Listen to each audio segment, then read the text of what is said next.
सोलकढी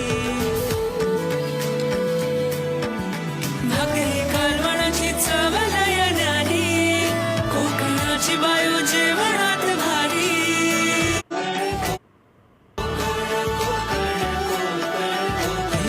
आंबा काजू नारळी पोफळी उडदाची पिठी अन सोलकढी